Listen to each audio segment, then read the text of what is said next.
大家有发现吗？这几年呢，民众跟政府的关系越来越密切，很多人呢都愿意进行公共参与。而这部分呢，除了跟政治人物开始经营自媒体有关，而另一个大工程呢，就是公部门经营的粉丝团。公部门会经营粉丝团吗？会的。今天呢，就是要介绍10个我盘点过很不错的公部门粉丝团。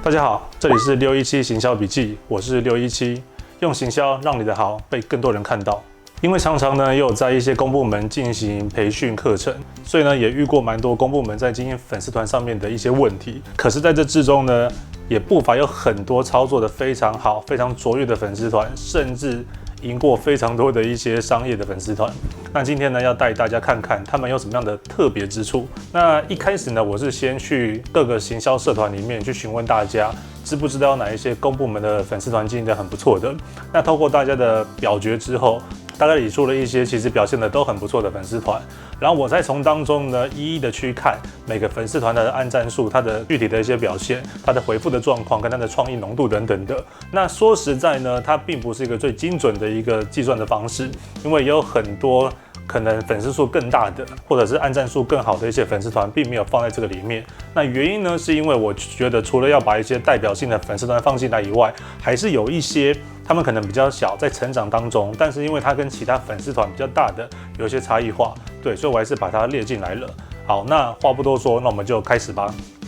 第一个，最多人推荐的一个粉丝团就叫做海巡署长室。它为什么会被大家喜欢呢？因为我发现它有几个很特别的地方。这个粉丝团呢，很会找时事的议题，比如说粉红色的口罩、动物森友会或者梨泰院等等的。第二个就是这个粉丝团的小编很懂得操作迷因，我觉得他的迷因的部分是表现得非常杰出的一个粉丝团。那其实呢，很多的公部门的粉丝团是不太能够接受迷因的，所以我觉得这个部分呢，小编蛮有创意以外，那他们的长官们容许度应该也非常的大。第三个呢，就是用第一人称的视角去了解海巡署的辛苦。像他们很多的文章呢，都会透过第一现场的影片或者是照片，然后让大家感受到海巡署在执勤的时候所遇到的一些问题，也让大家产生了认同感，而这就是他们成功的一个元素。第二个呢，就是疾病管制署1922防疫达人。那疾病管制署大家都知道，因为现在疫情的关系，所以他们每天都会有直播，而且因为陈时中先生的关系，也让这个粉丝团加了很多的粉，也变成全台湾最多人观看的一个公部门直播。第二个呢，整体风格一致，而且版型非常的清晰。这个粉丝团里面每天会公告，会告诉大家台湾又增加了多少的案例等等的一些资讯，而它不管在它的排版或者是它的插画上面都有一定的水准。第三个呢，就是资讯非常的清楚，它并没有放了太多趣味的一些元素，创意浓度稍显不足，但却可以清楚的把资讯传达给民众。第3名，劳工保险局。而这个粉丝团呢也很特别，因为它是我常常在演讲的时候会提到一个公部门的粉丝团。这个粉丝团呢最大的特点就是一招打天下。它不像很多粉丝团呢会不断的抛各种有趣的好玩的时事梗等等的一些东西，它不是，它就是所有的图像插画风格都是一样的，把所有的一些劳工保险局相关的资讯透过一格插画的方式把一些重点罗列出来，复杂的细节都放在内文里面，可是图片本身是简单清楚的，而且重点是它已经很多年都是做一样的东西，可是它的按赞数依然可以保持在一个还不错的一个流量。第二个呢是品质控管家，美编的能力其实蛮好的，可以把很多一些复杂的一些内容，然后精简成一张图片来呈现。第三个呢，我觉得最厉害的在于它的形象一致性很高，所以它的辨识度明确。相较于很多公部门的粉丝团，因为有太多的单位同时要经营一个公部门粉丝团，所以小编群会非常多，所以它的文章的质感是参差不齐的。但是呢，劳工保险局的粉丝团，它的形象是非常统一的，那我觉得是非常难能可贵的地方。第四个，高雄市政府警察局，这个呢也是我在演讲的时候一定会提到的一个粉丝团，也是我很喜欢的。第一个特点呢，我觉得它是所有的公部门里面把影片素材用的最好的一个粉丝团，不论是他做了一些第一视角的影片，和介绍他们这个单位的影片，跟讲解他们业务内容的影片、形象等等的，而且都保持一定的精致度。他们在影片的经营上面是非常有网感的。第二个，他们可以让网友可以身临其境。传统的警察局的 po 文呢，可能是说检举毒品人人有责，可是大家看了没有感觉。而他们会怎么做？他们呢会直接把警察在追逐毒贩的第一视角的画面，整个影片放上来。看完之后呢，感觉就觉得热血了起来。我刚刚好像看了一个电影一样，一起跟着警察去追讨毒贩，就是设身处地的让民众产生了共鸣。我觉得这个部分超级强。第三呢，就是他们在各种的 po 文当中会塞入不同的梗，像龙翔电影台的梗、综艺玩很大的梗，或者日和动画等等的，就是让很多的民众会觉得很有趣，常常会会心一笑，觉得小编真的常常在动脑筋，花了很多的时间下功夫在这个粉丝团的经营上面。第五个呢是内政部，发现呢它的取材多元，而且风格很灵活，像里面有一些仿照全联文案的梗，有些长辈风的图，还有最红的动物森友会的梗。第二个呢，就是虽然风格很多元，但是呢，他们却可以保有一定的质感。第三个优点呢，就是它很鏘，可是因为它持续鏘，所以很多网友看得懂它鏘了之后，就很支持它那么鏘的内容。像最近它有一篇文章很红，看懂酒精打爆病毒的原理。它是一个懒人包，看起来应该是很正式的文章，点进去看之后，鏘爆了。我就不多讲了，请大家可以自己去他的粉丝团里面看。所以持续的贯彻你粉丝团设定的人格化是非常重要的。好，第6名呢就是教育部啦。那我觉得他的优点呢，第一个是他很会找时事议题。我记得我对这个粉丝团有印象的时候，是因为他 po 了一篇返校的梗。第二个呢，他的连载漫画是一个最近的亮点。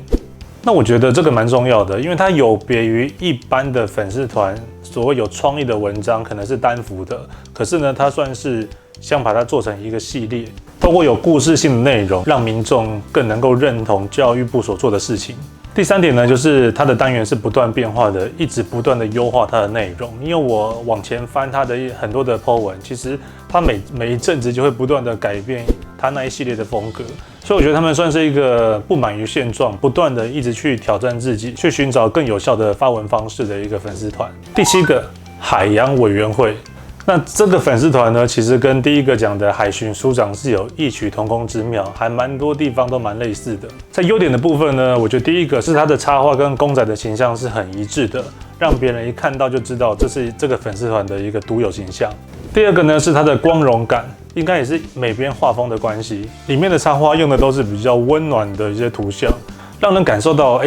这个职业它本身是一个神圣的、伟大的，让别人愿意尊重的一个职业。就透过这些素材呢，唤醒人们良知的感觉。第8个呢，就是卫生福利部，它的优点呢，第一个是他们用一只柴犬去贯穿整个粉丝团，因为狗狗本身就很吸睛，所以在这个形象上面是蛮大的一个加分。而我觉得呢，它跟疾病管制署根本就是一个姐妹粉丝团，里面抛的东西有些重复性还蛮高的。那比较特别的是，他们还增加了每日疫情人数的一个国际版。那看得出来，他们其实想面对的群众不只是台湾人，也看得出他们的一些企图心。再来呢，就要介绍一些比较有潜力的粉丝团了。第9个，客家委员会。我觉得它的优点呢，第一个呢是很敢玩他们家的主委。像他的主委常常变成各种的梗图，因为很多的长官呢，他们是不愿意下海去扮演一些他们觉得很像